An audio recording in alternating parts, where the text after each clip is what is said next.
Okay, hey, I'm Russ, and we image about 600 people a month at our location, and we spend a lot of time studying high-stress occupations. And police, fire, private military contractors, endurance athletes, and we actually look at how nutrition, diet, and hormone replacement is affecting the metabolism. So we look at bone density, muscle mass, even heart function.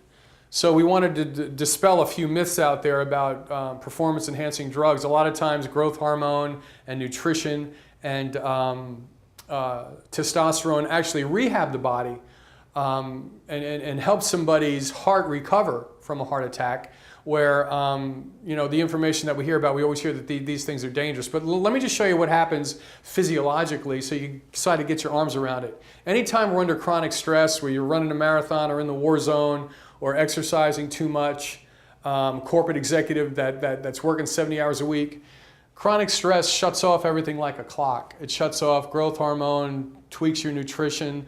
It even shuts down your testosterone production. So we know that elevated cortisol levels from stress shut all this off. Well, acute stress actually turns everything back on. Acute stress would be running intervals. It would be lifting weights, things that impact the body.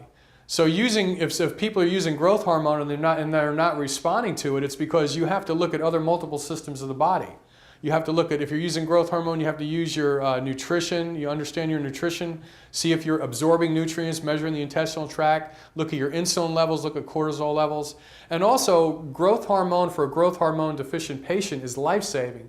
But sometimes if you use growth hormone, you could elevate a cardiac indicator called lipoprotein A that's very atherogenic, or it can become dangerous. So it's just something to be aware of. And since everybody is biochemically unique, everybody responds to hormone therapy a little differently. So that's why we kind of look at multiple systems of the body when we put somebody on a program. Again, chronic stress shuts everything off, so you have to adjust people's dosing and adjust their nutrition. Acute stress would be running intervals or lifting weights, complement this whole process. And again, we look at IGF-1 levels, insulin-like growth factor, and this is a simplified form of the metabolism. But this indicator tells us how nutrition and growth hormone and the insulin levels and cortisol levels and thyroid hormone, a lot of people that use growth hormone lower their thyroid hormone and they don't know it. So this impacts multiple systems of the body.